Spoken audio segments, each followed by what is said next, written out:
I knew he was coming before I heard the knock. The dead always whisper their warnings when the living approach Thornmere House, and that night, the whispers were frantic, urgent, like wind through a graveyard of unmarked stones. I was sitting in the parlor when the storm began to rage, my hands folded in my lap, the fire casting shadows that danced too wildly for comfort. The house had been silent for weeks, which in my experience meant that something unbearable was about to break the stillness. I had learned to read the language of Thornmere the way other women read needlework patterns or sheet music. Every creak of the floorboards, every draft that moved the curtains without reason, every flicker of the candles when no window was open told me stories I had never asked to hear. My name is Verity Carrow, and I am the last woman anyone in Yorkshire would invite to dinner. Not because I am unkind or ill-mannered, but because I see what others refuse to acknowledge. I speak to the dead. I have done so since I was a girl, since the night my mother passed and stood at the foot of my bed to tell me she was sorry for leaving me alone with my father. That gift, if one could call it such, had made me an object of fascination and fear in equal measure. The grieving sought me out in desperation. The skeptical mocked me as a charlatan. The church called me a blasphemer. And so I had come here, to this crumbling house on the edge of the moors, where the only company I kept was that of spirits who could not leave and memories I could not bury. The knock came at 9:30, violent and insistent, as though the man on the other side feared the door would vanish if he did not strike it hard enough. I rose slowly, smoothing my black mourning dress, a habit I had never abandoned even though my official period of mourning had ended years ago. Mourning, I had discovered, was not something one wore for a season and then discarded. It lived in the bones, in the way one moved through rooms that had once held laughter, in the way one avoided mirrors because the reflection was always older, harder, lonelier than expected. I opened the door, and the wind tore it from my grasp, slamming it against the wall with a crack that echoed through the entrance hall. Rain lashed the threshold, and standing in the midst of it was a man who looked as though he had walked through the underworld itself. He was tall, perhaps in his early 30s, with dark hair plastered to his forehead and eyes that held a wildness I recognized immediately. It was the look of a man who had seen something he could not explain, something that had shaken the foundation of everything he believed to be true. His coat was torn, his boots caked in mud, and his hands, when he reached out to steady himself against the doorframe, were trembling. I should have sent him away. I should have told him that Thornmere House was no place for the living, that whatever he sought here would cost him more than he was willing to pay. But I did not. Perhaps it was the way he looked at me, as though I were his last hope in a world that had already condemned him. Or perhaps it was the figure I saw standing just behind him in the storm, pale and luminous and achingly familiar. Clara. My sister had been gone for 5 years, and yet there she stood, her hand resting on his shoulder as though guiding him forward, her eyes meeting mine with an expression I could not decipher. Sorrow, yes, but also urgency. And beneath it all, a warning I had learned to heed. "Come in," I said, stepping aside. "Quickly, before the storm takes you." He stumbled across the threshold, and I closed the door behind him, shutting out the wind and the rain and the ghost of my sister who lingered just beyond the glass, watching us with an intensity that made my chest tighten. The man collapsed into the chair nearest the fire, his breathing labored, his face pale beneath the grime and exhaustion. I poured him a glass of brandy from the decanter on the sideboard, my hands steady despite the chaos that had just entered my life. He took it without a word and drank deeply, his eyes closing for a moment as though the warmth of the liquor might restore some semblance of normalcy to his world. When he finally spoke, his voice was hoarse, roughened by cold and fear. "I do not know where I am. I do not know how I got here. You are at Thornmere House," I told him, sitting across from him, my hands folded in my lap once more. "And you were brought here because you needed to be."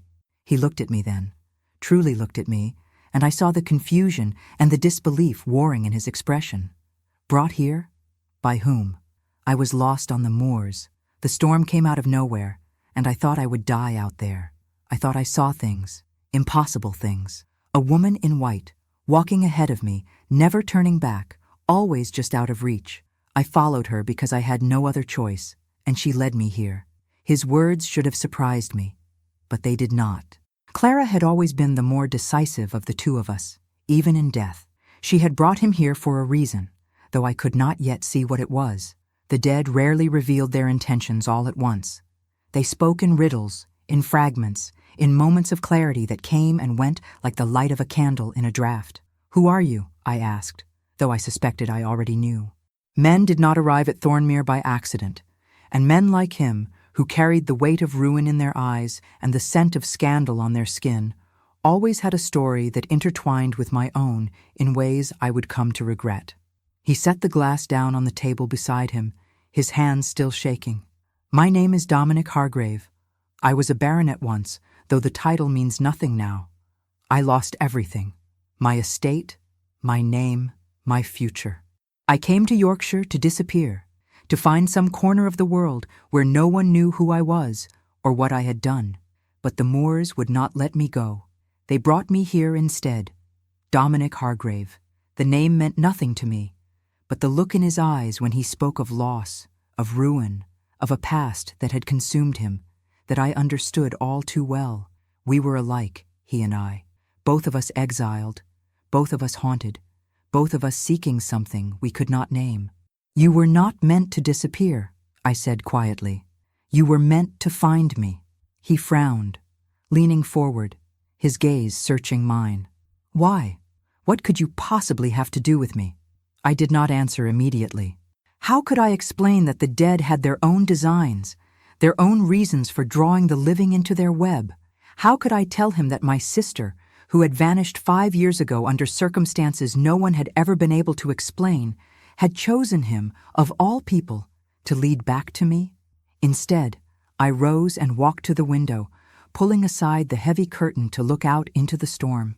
The rain had not lessened, and the wind howled like a creature in pain. But there, just at the edge of the light cast by the house, I saw her again. Clara, standing in the same white dress she had worn the last time I saw her, her hair unbound, her face serene despite the violence of the weather around her. She was waiting. "Because there is something here you need to see," I said, turning back to him. "Something that has been waiting for you, though you did not know it. My sister brought you here, Sir Dominic, and the dead do not act without purpose." He stared at me as though I had spoken in a language he did not understand. His mouth opened, then closed again, and I could see the struggle in his expression, the war between skepticism and the undeniable truth of what he had experienced on the moors. "Your sister?" he said at last, his voice barely above a whisper. "Clara. She disappeared 5 years ago, and no one ever found her. No one ever found out what happened to her. But she never left, not truly. She has been here, in this house, in the moors, waiting for someone who could help me uncover the truth. And tonight, she chose you." The fire crackled in the silence that followed, and I watched as the realization slowly dawned on him. He was not here by chance. He was not here because the storm had driven him to my door. He was here because Clara had willed it, because whatever had happened to her, whatever darkness had taken her from me, it was connected to him in ways neither of us yet understood. "I do not believe in ghosts," he said, though his voice lacked conviction. "You do not have to believe," I replied. "They believe in you, and that is enough." He stood then, pacing the length of the room, his hands clenched into fists at his sides.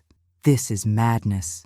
I came here to escape, to find some measure of peace, and instead I find myself in a house with a woman who claims to speak to the dead and a ghost who apparently has plans for me." I did not flinch at his tone. I had heard worse from those who sought my help and then recoiled from the answers I gave them. "Peace is not something you will find here, Sir Dominic, but answers, perhaps, if you are willing to face them." He stopped, turning to look at me, and for the first time since he had entered my home, I saw something other than fear in his eyes. I saw determination, and beneath it, a hunger for redemption that I recognized because I carried the same hunger myself. "What do you want from me?" he asked. "I want you to help me find out what happened to my sister. I want you to help me give her the justice she deserves. And in return, I will help you understand why you were brought here, why the Moors would not let you go, why Clara chose you above all others." He was silent for a long moment, and I could see the battle raging within him. He could leave. He could walk back out into the storm and take his chances with the moors, with the cold, with the possibility that he would never find his way to safety. Or he could stay. He could trust me, trust Clara, trust that there was a reason for all of this, even if he could not yet see it. Finally, he nodded. I will stay. But I want the truth, Miss Carrow. All of it. No matter how dark it is. I inclined my head, a small gesture of acknowledgement. The truth is always dark, Sir Dominic. That is why so few people seek it. But I will give it to you, and you will give me what I need in return. Together, perhaps, we can both find what we have been searching for. He returned to his chair, and I took my seat across from him once more, the fire burning low between us, casting long shadows across the room. Outside, the storm raged on, and somewhere in the darkness, Clara waited. She had brought him here, and now it was up to us to discover why. But as I looked at Dominic Hargrave, at the man who had stumbled into my life on the worst night of the season, I felt something I had not felt in years, hope and fear in equal measure, because I knew, deep in the place where the dead whispered their secrets, that whatever came next would change us both forever. The night passed slowly, with the storm refusing to relent and Dominic refusing to sleep. I gave him the guest room on the second floor, the one farthest from my own chambers, though I suspected he would not find rest there. Thornmere had a way of keeping the living awake, of filling their minds with questions that had no easy answers, of making them hear sounds that might have been the wind, or might have been something else entirely. I did not sleep either. I sat in my room with a single candle burning on the table beside me, watching the shadows move across the ceiling, listening for Clara. She had been silent since Dominic arrived, which troubled me more than her presence ever had. When the dead grew quiet, it meant they were gathering their strength for something, preparing to reveal a truth that would shatter whatever fragile peace the living had managed to construct. Morning came gray and reluctant, the storm reduced to a steady rain that blurred the landscape beyond my windows. I dressed in my usual black, though I chose a gown that was slightly less severe than the one I had worn the night before. I could not say why I made that choice, only that I was aware, for the first time in years, that I was about to spend the day in the company of a man who was not a client seeking my services, who was not a skeptic come to expose me as a fraud, who was simply there, drawn into my world by forces neither of us controlled. I found him in the library, standing before the shelves that lined the western wall, his back to me, his posture rigid. He had not changed his clothes, though someone, perhaps Mrs. Brennan, the housekeeper who came twice weekly and asked no questions about the peculiarities of my household, had cleaned and dried them as best she could. His dark hair was still damp, curling slightly at the nape of his neck, and there was something about the way he stood, so still and contained, that made me think of a man bracing himself for a blow he knew was coming. "You did not sleep," I said, and it was not a question. He turned, and I saw that I was right. His eyes were shadowed, his face drawn, though there was a sharpness to his gaze that had not been there the night before. He had spent the hours thinking, analyzing, trying to make sense of what could not be rationalized, and I knew that look well. It was the look of a man who was beginning to understand that the world was far stranger and more terrible than he had ever allowed himself to believe. "I heard things," he said quietly. "Voices. Footsteps in the hall outside my door, though when I opened it, there was no one there. And I saw her again, your sister. She was standing at the window, looking out at the rain, and when I spoke to her, she turned and looked at me with such sadness that I could not bear it. Then she was gone. I moved into the room, closing the door behind me, and took a seat in one of the worn leather chairs near the fireplace.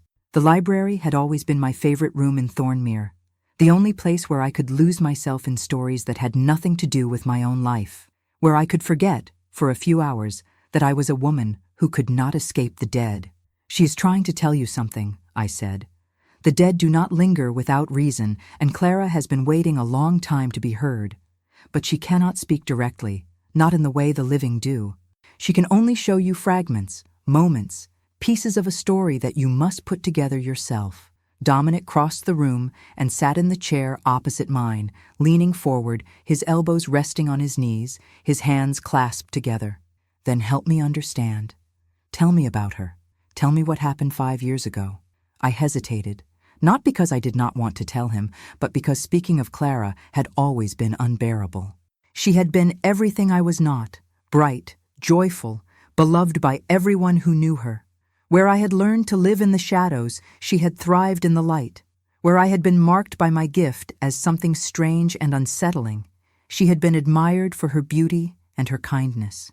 And yet, for all our differences, we had been inseparable.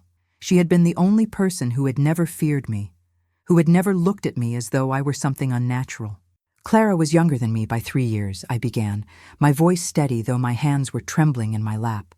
"She was engaged to be married to a man named Gideon Ashcroft, the son of a wealthy industrialist from Leeds. It was not a love match, but it was a good match, or so everyone said.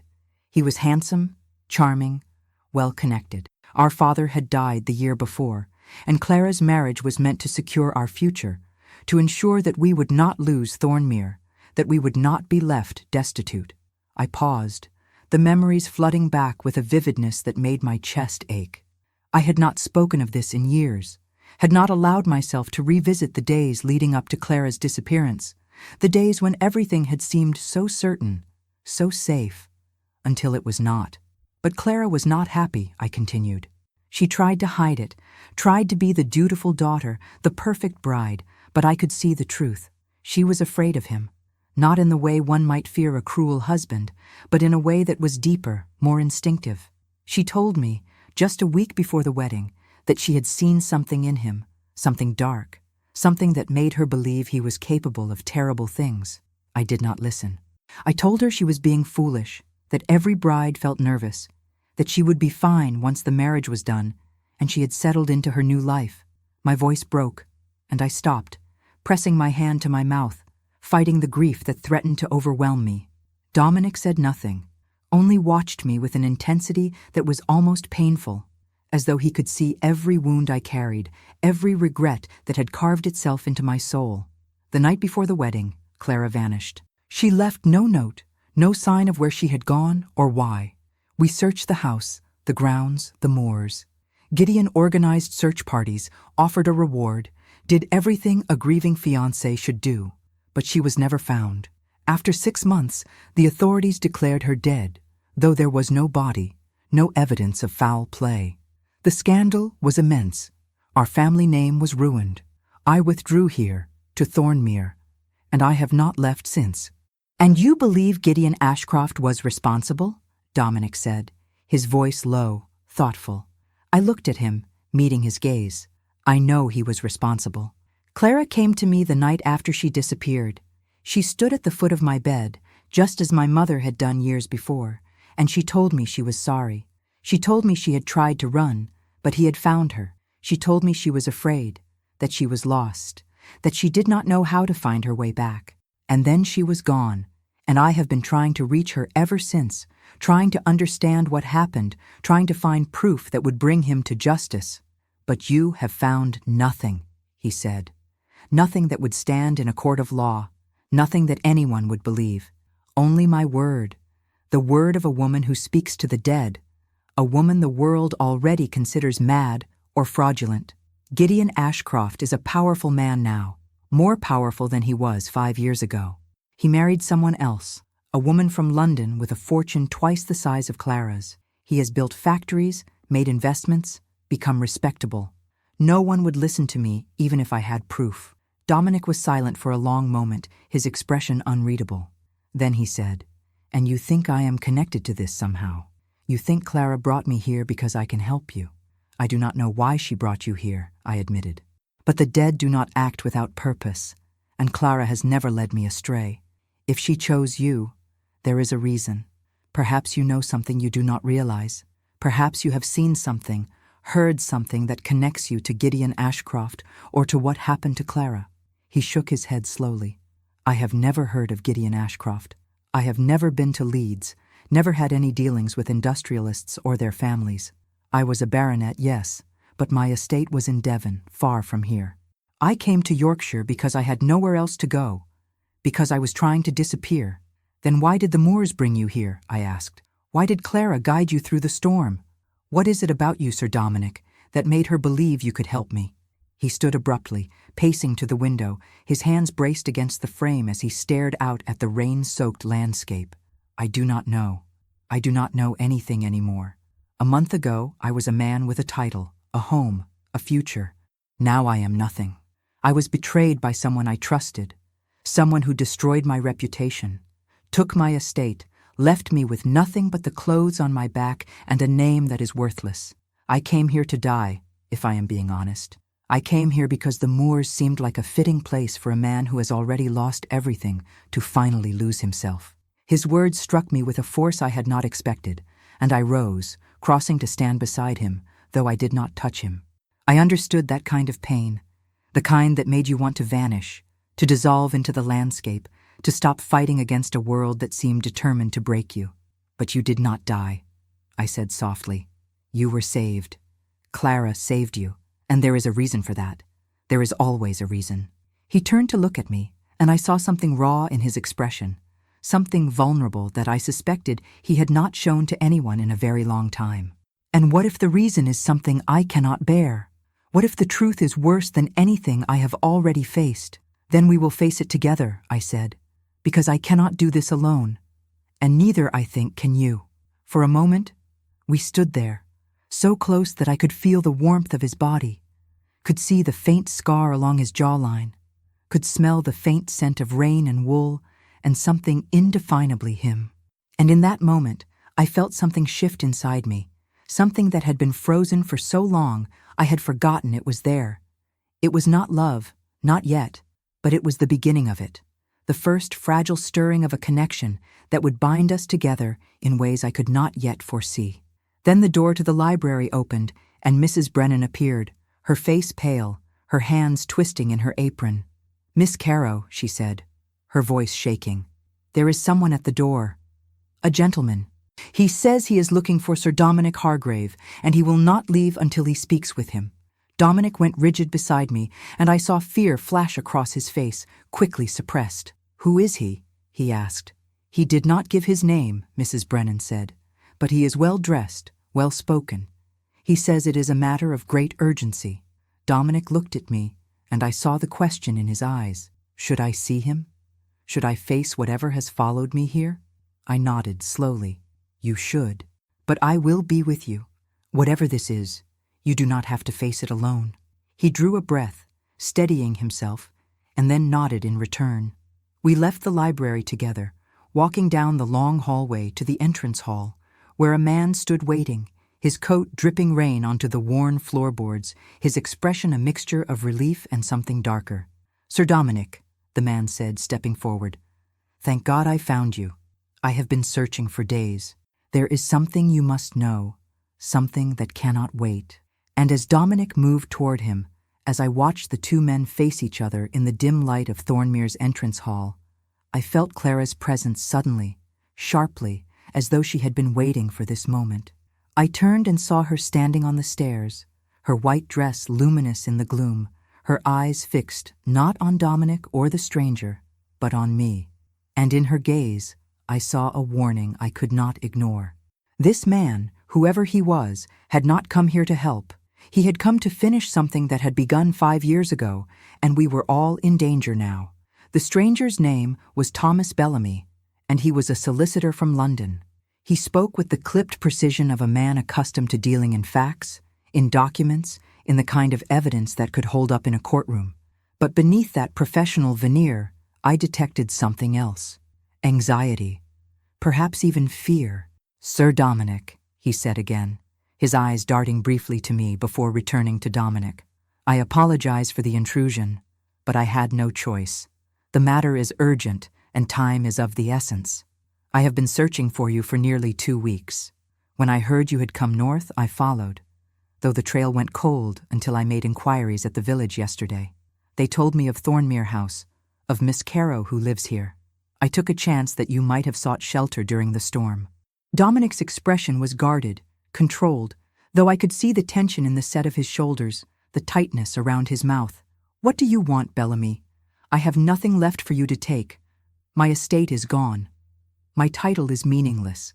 Whatever business you have with me, it is finished." Bellamy shook his head, water dripping from the brim of his hat, which he held in his hands.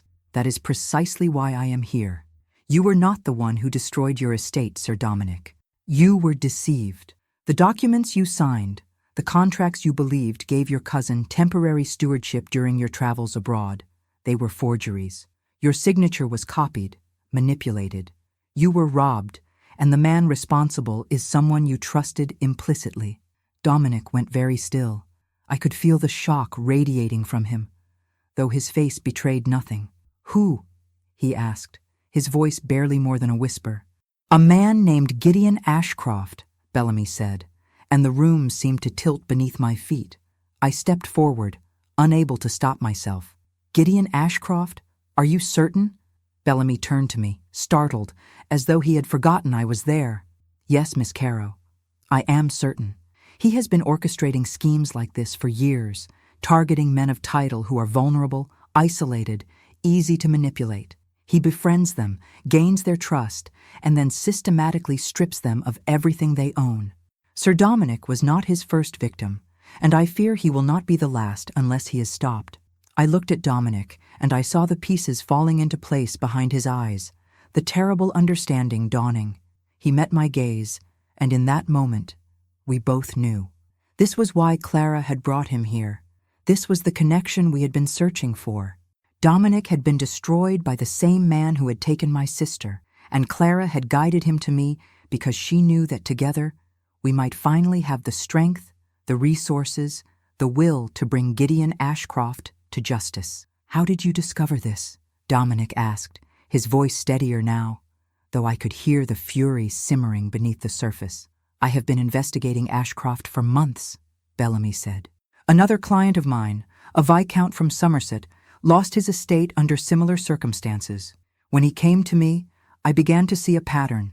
I traced the documents, followed the money, and eventually I found evidence that led back to Ashcroft. But he is careful, Sir Dominic. He covers his tracks well. The courts will not act without irrefutable proof, and that is what I have been trying to gather. When I learned what had happened to you, I knew you deserved to know the truth, and I hoped, perhaps, that you might be willing to help me build a case against him." Dominic was silent, his jaw clenched, his hands curled into fists at his sides. I stepped closer to him, close enough that I could speak quietly, just for him. "This is why Clara brought you here. This is the reason. Gideon Ashcroft destroyed you, just as he destroyed her. We are connected by him, by what he has done to us both, and now, together, we have a chance to stop him." He looked down at me, and I saw something shift in his eyes, something that had been broken beginning to mend, something that had been hopeless beginning to find purpose. "You believe this? You believe we can bring him down?" "I believe Clara would not have brought you here if there was no hope," I said. "And I believe that everything that has happened, everything that seemed random or senseless, has been leading to this moment. We were meant to find each other, Dominic, and we were meant to fight this battle together." He drew a breath, then nodded slowly. "Tell me everything, Bellamy. Tell me what you know, what you need, what I can do to help." Bellamy glanced at me again, hesitant. "Miss Carrow, perhaps we should speak privately. This is a delicate matter, and I would not wish to burden you with details that do not concern you." "Everything about Gideon Ashcroft concerns me," I said, my voice harder than I intended. "He took my sister from me 5 years ago. He destroyed my family, my life, everything I held dear. If you are building a case against him, I want to be part of it. I need to be part of it." Bellamy hesitated, then inclined his head. "Very well. Then let us sit, and I will tell you what I have learned." We moved to the parlor, where the fire had burned down to embers. I rang for Mrs. Brennan to bring tea and to stoke the fire, and then the three of us sat, forming a strange alliance born of shared loss and shared purpose. Bellamy opened his case and withdrew a thick folder of documents, spreading them across the low table between us.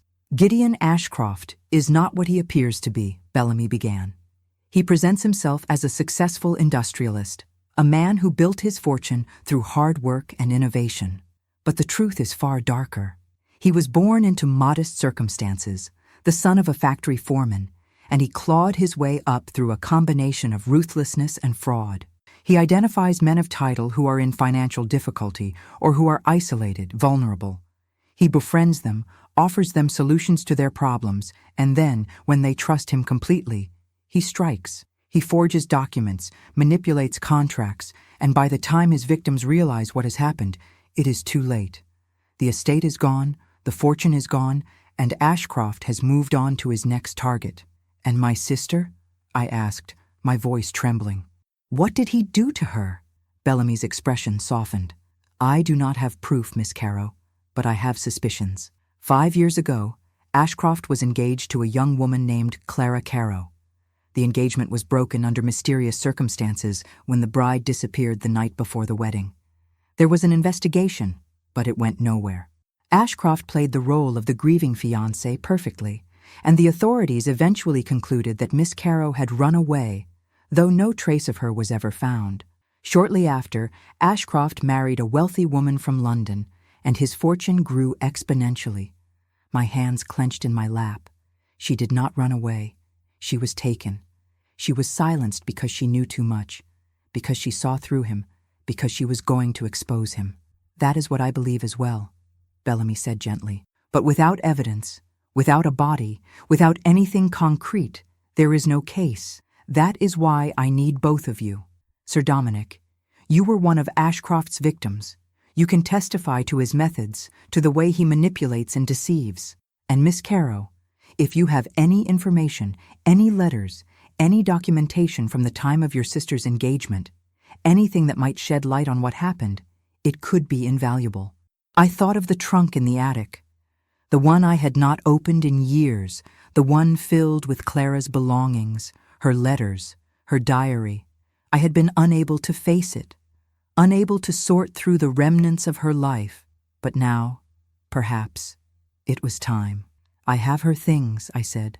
I have kept everything. Letters, a diary, personal effects. I do not know if there is anything useful, but I will look. I will find whatever I can. Dominic reached across the space between us and took my hand, and I did not pull away. His grip was warm, steady, and I felt a surge of something I could not name. Gratitude, perhaps, or solidarity, or the first stirrings of something deeper, something that frightened me as much as it comforted me. We will do this, he said. We will bring him to justice. For Clara, for me, for everyone he has hurt. Bellamy nodded, gathering his documents. I must return to London to continue my investigation, but I will keep you informed of any developments. In the meantime, gather whatever evidence you can. And be careful. Ashcroft is a dangerous man, and if he learns that we are building a case against him, he will not hesitate to act. After Bellamy left, the house seemed too quiet, too still. Dominic and I sat in the parlor, neither of us speaking, both of us lost in our own thoughts. The fire crackled softly, and outside, the rain had finally stopped, leaving the world washed clean and unnaturally silent. I should go to the attic, I said at last. I should find Clara's things and see if there is anything that might help. I will come with you, Dominic said immediately. You should not face this alone. I looked at him, surprised by the intensity in his voice, by the way he had already begun to think of us as a unit, as partners in this endeavor. And I realized that I did not want to face it alone. I had been alone for so long, had carried the weight of Clara's disappearance and the guilt and the grief by myself for 5 years. The thought of sharing that burden, even for a moment, was almost overwhelming. We climbed the stairs together, past the second floor where the guest rooms were, up to the narrow staircase that led to the attic. The door was stiff, the hinges protesting as I pushed it open, and the smell of dust and old wood and forgotten things washed over me. The attic was dim, lit only by the gray light filtering through a small window, and it was filled with the detritus of a life left behind. Furniture draped in sheets, boxes stacked against the walls, trunks piled in corners. I found Clara's trunk near the window, covered in a layer of dust so thick it looked like snow. I knelt beside it, my hands trembling, and lifted the lid. Inside were her dresses, her gloves, her jewelry, and beneath them, wrapped in a piece of faded silk, were her letters and her diary. I lifted the diary carefully, as though it might crumble at my touch, and opened it to the last entry. Clara's handwriting was delicate, precise, and as I read her words, I felt her presence so strongly it was as though she were kneeling beside me, reading over my shoulder. "He knows," she had written. "He knows I discovered the truth, and he is afraid." I tried to tell Father, but he would not listen. He said I was being hysterical, that I was imagining things, that Gideon was a good man. But I am not imagining anything. I found the letters, the documents, the proof of what he has done to others. He has been stealing, lying, destroying lives, and no one has stopped him because no one has seen through the mask he wears. I wanted to go to the authorities, but I am afraid. I am afraid of what he will do if I expose him. I am afraid that no one will believe me. I am afraid that I will disappear, and no one will ever know what happened to me. The entry ended there, and I felt tears burning in my eyes. She had known. She had tried to warn us, and we had not listened. And now she was gone, and all that remained were her words, her fear, her desperate plea for someone to see the truth. Dominic was reading over my shoulder, and when I looked up at him, I saw the same grief, the same rage that I felt. "She tried to save herself," he said quietly. "She tried to tell someone, and they failed her." "We failed her," I whispered. "I failed her." He knelt beside me, his hand covering mine where it rested on the diary. "You did not fail her, Verity. You did not know. None of us knew what he was capable of. But now we do. Now we have a chance to finish what she started, to make sure that her death was not in vain." I looked at him, this man who had been a stranger 2 days ago, who had walked into my life out of a storm, guided by the ghost of my sister, and I saw in his eyes the same determination I felt, the same need for justice, for redemption, for an ending that made sense of all the suffering we had both endured. "Then we will finish it," I said. "For Clara, for all of us." He nodded, and we sat there in the attic, surrounded by the remnants of my sister's life, bound together by a shared purpose and a growing connection that neither of us could deny. And somewhere below us, I knew Clara was watching, waiting, hoping that we would succeed where she had failed, that we would bring the truth into the light, that we would make him pay for what he had done. We spent the next 3 days immersed in Clara's papers, reading every letter she had written and received, every entry in her diary, searching for anything that might strengthen the case against Gideon Ashcroft. Dominic proved to be a meticulous researcher, his legal mind able to see connections I might have missed, patterns that emerged from seemingly innocent correspondence. We worked side by side in the library, the autumn light growing shorter each day, the fire burning low as evening turned to night, and neither of us wished to stop. It was during those long hours that I came to know him, not as the ruined baronet who had stumbled into my life during a storm, but as a man of depth and intelligence, of quiet strength and unexpected kindness. He spoke little of his own suffering, but when he did, I heard the echo of my own pain, the same sense of having been betrayed by someone he had trusted, of having lost not just material things, but something far more essential, his dignity, his faith in others, his belief that the world was fundamentally just. We found it on the 3rd night, hidden in a false bottom of Clara's jewelry box, a place I would never have thought to look if Dominic had not suggested it. A letter, written in Gideon Ashcroft's hand, addressed to someone named Horace Kellen. The contents were damning. "Kellen," the letter began, "the Carrow situation has become untenable. She knows too much, and she will not be silenced by reason or by threats. I have exhausted all avenues of persuasion, and I fear she means to go to the authorities with what she has discovered. The wedding must not take place. I will handle this matter personally, and when it is done, there will be nothing to connect me to her or to the others. Destroy this letter once you have read it. Leave no trace." I read the words 3 times, my hands shaking so badly that Dominic had to take the letter from me and read it aloud himself. When he finished, the silence in the room was absolute, broken only by the crackling of the fire and the sound of my own ragged breathing. "This is it," he said quietly.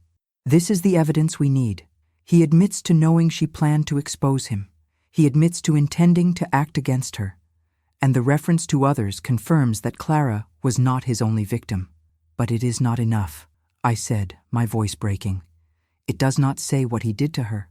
It does not say where she is, and without her, without proof of what happened that night, Ashcroft will claim it is a forgery, that the letter means nothing, that we are desperate people inventing evidence to ruin him. Dominic rose and came to kneel before my chair, taking my hands in his. Verity, listen to me. This letter is more than we had yesterday. It is a thread we can pull. Bellamy can use it to investigate this Horace Kellen, to find out who he is and what role he played. And with Clara's diary, with the other letters, with my own testimony about what Ashcroft did to me, we are building a case that cannot be ignored. I looked down at him, at the way his dark eyes held mine, at the way his hands, so warm and steady, anchored me when I felt as though I might shatter.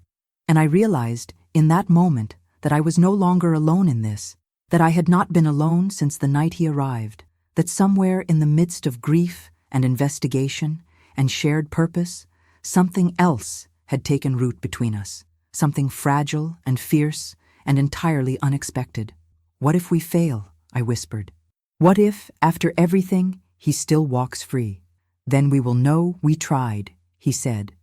We will know we did not let Clara's death be meaningless, and we will have each other, Verity. Whatever comes, we will face it together. I wanted to tell him that I could not bear to hope, that hope was too dangerous, too painful. But looking at him, seeing the conviction in his eyes, I found that I could not help myself. I did hope. I hoped that we would succeed, that Clara would find peace, that Dominic would find justice, that I would find something I had thought lost to me forever, a reason to keep living. I leaned forward and pressed my forehead to his, a gesture that was as close to an embrace as I dared allow myself. And for a moment, we stayed that way, breathing in tandem, drawing strength from each other in the quiet of the library. Then Clara appeared. She stood beside the window, her white dress glowing in the firelight, her eyes fixed on the letter that lay on the table between us.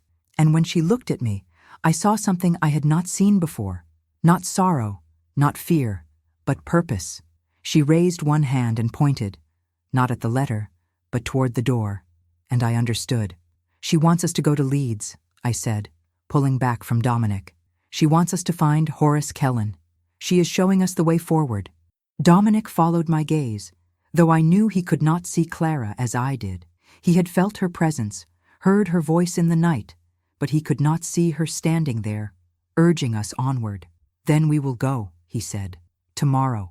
We will take the letter to Bellamy, and we will find this man, and we will make him tell us what he knows. We left for Leeds the following morning, taking the train from the village station, the landscape rushing past the window in a blur of gray and green. Dominic sat across from me, his expression pensive, and I found myself watching him, memorizing the lines of his face, the way his jaw tightened when he was thinking, the way his eyes softened when he looked at me. I had spent so long alone, so long believing that I would never feel anything for another person beyond the distant affection one might have for a client or a neighbor. But this was different. This was real, and it terrified me. Leeds was a city of smoke and noise, of factories and warehouses crowded along the river, of streets teeming with workers and merchants, and the ever-present smell of coal and industry. Bellamy met us at his office, a modest building near the commercial district, and when we showed him the letter, his eyes widened. "This changes everything," he said, studying the document carefully. "Horace Kellen is a name I have encountered before. He is one of Ashcroft's business associates, a man with a reputation for handling delicate matters discreetly.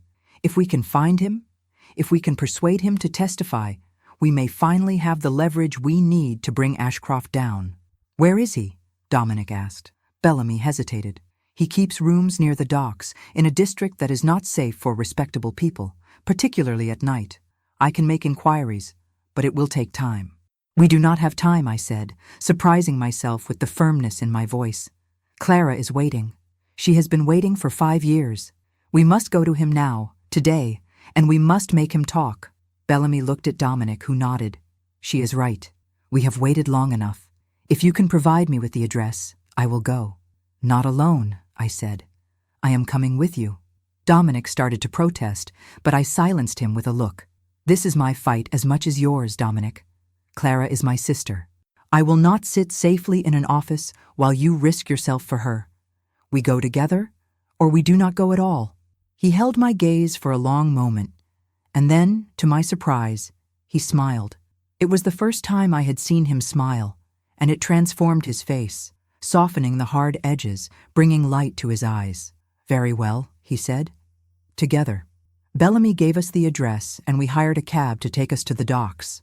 The streets grew narrower and darker as we descended into the district, the buildings leaning together as though they might collapse at any moment, the smell of the river mingling with the stench of refuse and decay. This was a place where people came to hide, to disappear, to escape the scrutiny of the law and the judgment of society.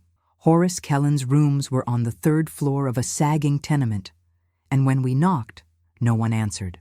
Dominic tried the door, and it swung open, revealing a narrow hallway that led to a single room at the back. We entered cautiously, and I felt Clara's presence immediately, stronger than it had ever been, as though she were standing right beside me, guiding my steps. The room was sparse, furnished with a bed, a table, and a single chair.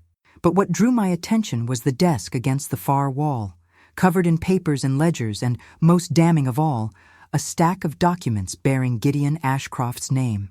Dominic moved to the desk, rifling through the papers, his expression growing darker with each page he read. "These are records of transactions, payments, bribes. Ashcroft has been using Kellen to carry out his schemes for years. And here, look at this, a ledger entry dated the day before Clara disappeared. A payment of £500 to Kellen, marked simply as services rendered." I felt my knees weaken, and I gripped the edge of the table to steady myself. He paid him. He paid him to silence her. Before Dominic could respond, we heard footsteps in the hall, heavy and deliberate. We turned just as a man appeared in the doorway, thin and wiry, with sharp features and eyes that darted between us like a cornered animal. "Who are you?" he demanded. "What are you doing in my rooms?" Dominic stepped forward, placing himself between me and the man. "My name is Sir Dominic Hargrave, and this is Miss Verity Carrow. We are here because of Gideon Ashcroft and because of Clara Carrow. And you, Mr. Kellen, are going to tell us exactly what happened to her." Kellen's face went pale, and he took a step back. "I do not know what you are talking about. I have done nothing wrong." "You were paid to silence her," I said, my voice shaking with rage. "You were paid to make sure she never reached the authorities, never told anyone what she knew about Ashcroft. What did you do to her? Where is she?" Kellen's eyes flicked to the door, as though calculating whether he could escape, but Dominic moved to block his path, his expression hard, unyielding. "You are not leaving, Mr. Kellen, not until you tell us the truth." For a long moment, Kellen said nothing. Then, slowly, he seemed to crumble, his shoulders sagging, his face collapsing into a mask of fear and guilt. "I did not want to do it," he said, his voice barely audible. "I did not want any part of it. But Ashcroft, he does not give you a choice. He finds your weakness, your debts, your secrets, and he uses them against you. He said if I did not help him, he would destroy me. So I did what he asked." "What did he ask?" I demanded, stepping forward. "What did you do to my sister?" Kellen closed his eyes, and when he spoke, the words came out in a rush, as though he had been holding them inside for too long. "He told me to meet her at the chapel on the edge of the moors, the one no one uses anymore. He said she would be there, that she was planning to run away before the wedding. He said I was to stop her, to convince her to come back, to keep her from going to the authorities. But when I got there, she was already there. And so was he, Ashcroft. He had lied to me. He had lied to her. And when she saw him, when she realized what was happening, she tried to run. But he caught her. And he made sure she would never tell anyone what she knew. The room seemed to spin around me, and I felt Dominic's arm around my waist, holding me upright. "Where is she?" I whispered. "Where is my sister?" Kellen opened his eyes, and I saw tears streaming down his face. "The chapel. She is still there. He buried her beneath the floor, in the crypt below, and he paid me to keep silent, to lie to the authorities, to say I knew nothing. I am sorry. God help me. I am sorry. I could not breathe, could not think, could not do anything but stand there, trembling, as the truth crashed over me like a wave. Clara was dead. She had been dead all along, and I had known it, in my heart. But some part of me had hoped, had believed that perhaps she was still out there somewhere, waiting to be found. Dominic's voice cut through the haze. "You will come with us, Mr. Kellen. You will confess everything to the authorities, and you will help us bring Gideon Ashcroft to justice." Kellen nodded, broken, defeated. Yes, I will. It is time." As we left the building, as we stepped out into the gray light of the afternoon, I felt Clara's presence one last time, soft and gentle, like a hand on my shoulder, and I knew that she was free now, that the truth had finally been spoken, that justice was within reach. But the weight of it, the terrible, unbearable weight of knowing what had been done to her, threatened to crush me. Dominic held me close as we walked, and I let him, because I could not have stood on my own. And I knew in that moment that whatever came next, we would face it together, just as we had promised. The chapel stood at the edge of the moors, half hidden by fog and the skeletal remains of ancient trees. It had been abandoned for decades, its roof caved in, its windows empty sockets staring out at nothing. As our carriage approached, I felt Clara's presence stronger than ever before, a pull so powerful it was almost physical, drawing me toward the place where she had spent her last moments. Dominic helped me down from the carriage, his hand lingering on mine, and behind us came Bellamy and 2 constables from Leeds, along with Horace Kellen, who had agreed to lead us to the exact location. Kellen looked smaller now, diminished by guilt and fear, but he had kept his word. He had confessed everything to the authorities, and his testimony had been enough to secure a warrant for Gideon Ashcroft's arrest. Ashcroft himself had been taken into custody that morning, pulled from his fine home in Leeds, his protests and denials falling on deaf ears as Bellamy presented the evidence: the letter, Clara's diary, Kellen's confession, Dominic's testimony about the fraud that had destroyed his estate. The case was ironclad, and even Ashcroft's wealth and connections could not save him now. But I needed this. I needed to bring Clara home. I needed to see with my own eyes the place where she had been hidden, to bear witness to what had been done to her, to give her the dignity of a proper burial and the peace of knowing she had not been forgotten. We entered the chapel through the sagging wooden doors, and the air inside was cold and damp, smelling of earth and decay. Kellen led us to the back, where a stone staircase descended into darkness. "The crypt," he said, his voice hollow. He buried her there, beneath the old flagstones. He made me help him dig, and then he swore me to silence. I have lived with it every day since. I deserve whatever punishment comes to me. Dominic looked at him with something that might have been pity. "You will answer for your part in this, Mr. Kellen, but at least you chose, in the end, to tell the truth. That is more than Ashcroft will ever do." We descended into the crypt, the constables carrying lanterns that cast flickering shadows on the walls. The air grew colder with each step, and I felt Clara all around me, her sorrow, her relief, her desperate need to be found. When we reached the bottom, Kellen pointed to a section of the floor where the stones looked newer, less settled than the rest. "There," he said, "that is where she is." The constables began to lift the stones, working carefully, reverently, and I stood back, Dominic's arm around my shoulders, anchoring me as the reality of what we were about to see threatened to overwhelm me. It took nearly an hour, but finally, they found her. She was wrapped in the white dress she had been wearing that night, the one she had planned to be married in, and though time had taken its toll, I recognized her instantly. My sister, my Clara, the girl who had laughed and danced and believed in goodness, reduced to this. I fell to my knees, and Dominic knelt beside me, holding me as I wept, as 5 years of grief and guilt and helpless rage poured out of me in great, wrenching sobs. But even in the midst of that terrible sorrow, I felt something else, a lightness, a release. Clara's spirit, which had been bound to this place, to the house, to the moors, was finally free. I could feel her slipping away, could feel the weight of her presence lifting, and I knew that she was at peace now.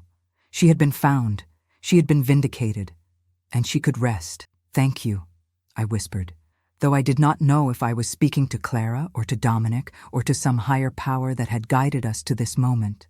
"Thank you for bringing me here. Thank you for letting me find her." Dominic pressed his lips to my temple, a gesture so tender it made my heart ache. "You were never going to give up, Verity. She knew that.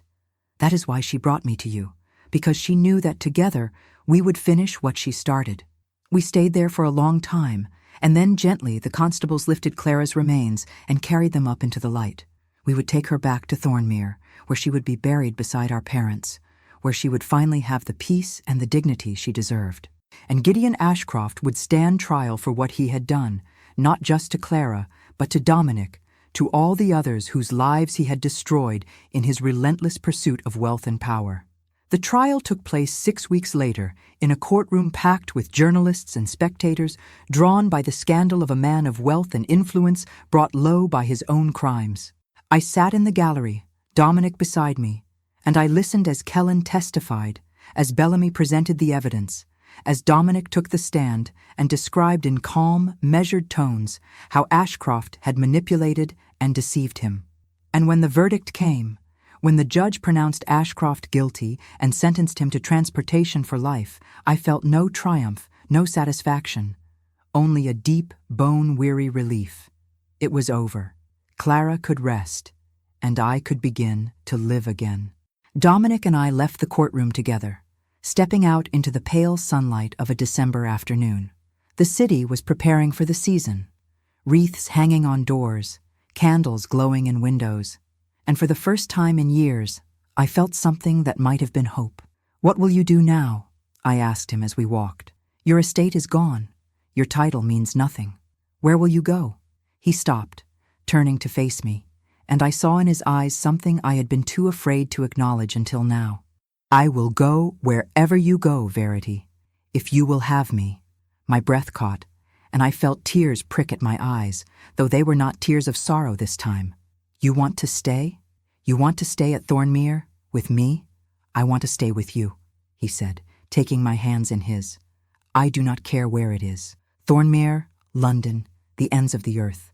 I have spent my life chasing things that did not matter, title and wealth, and the approval of people who were never worth my time. But you, Verity, you matter. What we have built together, the way you see me, the way I see you, that is real. That is worth fighting for, and I do not want to lose it. I do not want to lose you." I looked up at him. This man who had walked into my life on the worst night of the season, who had been brought to me by the ghost of my sister, who had stood beside me through grief and fear and the terrible work of uncovering the truth. And I realized that somewhere along the way, in the midst of all that darkness, I had fallen in love with him. "I do not know how to do this," I said, my voice shaking. "I do not know how to be anything other than what I have been. A recluse, a medium, a woman haunted by the dead. Then we will learn together," he said, his hands tightening on mine. "We will build a life that is ours, Verity. We will honor Clara's memory, but we will not let it consume us. We will live. We will find joy. We will be happy because we deserve it, because she would have wanted it for us." I closed my eyes, letting his words wash over me, and I felt the last of the walls I had built around my heart begin to crumble. "Yes," I whispered. "Yes, I will have you. I will stay with you, and we will build something new, something good, from all this pain." He pulled me into his arms, and I let myself lean into him, let myself feel the warmth of his body, the steadiness of his heartbeat, the promise of a future I had thought lost to me. And when he kissed me, there on the street in the midst of the city, I kissed him back, pouring into that kiss all the hope and fear and love I had carried alone for so long. We returned to Thornmere a week later, and the house felt different now, lighter. The shadows were still there, the creaks and drafts and the whispers of the dead, but they no longer frightened me. Clara was gone, truly gone, and the other spirits that lingered seemed quieter, gentler, as though they too had been waiting for her to find peace. Dominic moved into the house, taking the room next to mine, though we both knew it was only a matter of time before we would not need separate rooms, before we would be married and bound together not just by shared purpose, but by love and commitment and the life we would build together. He began to help me with my work, sitting in on sessions with clients who sought to contact their departed loved ones, offering comfort and practical advice when I was too overwhelmed by the emotions of the dead to think clearly. He was good at it, patient and kind and steady in ways I had never imagined a baronet could be. And slowly, carefully, I began to let go of the grief that had defined me for so long. I would never forget Clara, would never stop missing her, but I could honor her now without being consumed by her loss. I could live. I could love. I could be happy. One evening, as we sat together in the library, the fire burning low and the winter wind howling outside, Dominic looked up from the book he was reading and said, "Do you think she is at peace? Do you think Clara is happy, wherever she is?" I thought about the question, about the last time I had felt her presence, the way she had seemed to smile at me before she faded, the way the house had felt lighter, freer, since we had brought her home. "Yes," I said, "I think she is. I think she wanted this for us, wanted us to find each other, wanted us to have the life she never got to live. And I think, wherever she is now, she is glad." "Good," he said, reaching across the space between us to take my hand. "Then we will live it for her. We will live it for both of us, and we will make sure that her story, her courage, her sacrifice is never forgotten." I squeezed his hand, feeling the warmth of his touch, the certainty of his love, and I knew that we would. We would live. We would love. We would build a life together that honored the past, but was not imprisoned by it. And we would do it here, at Thornmere, in the house where the dead had brought us together, where a ghost had guided a lost man through a storm, where two broken people had found, against all odds, a reason to hope. The storm that had brought Dominic to me had been the beginning of everything. And now, as we sat together in the quiet of the library, I understood that it had also been a kind of ending. The end of loneliness, the end of despair, the end of living in the shadow of the past. Clara had given me one last gift. She had given me Dominic. She had given me a future, and I would spend the rest of my life being grateful for it. Outside, the wind died down, and the first snow of winter began to fall, soft and silent, covering the moors in white. And somewhere, I like to think, Clara was watching, smiling, free at last. And so was I.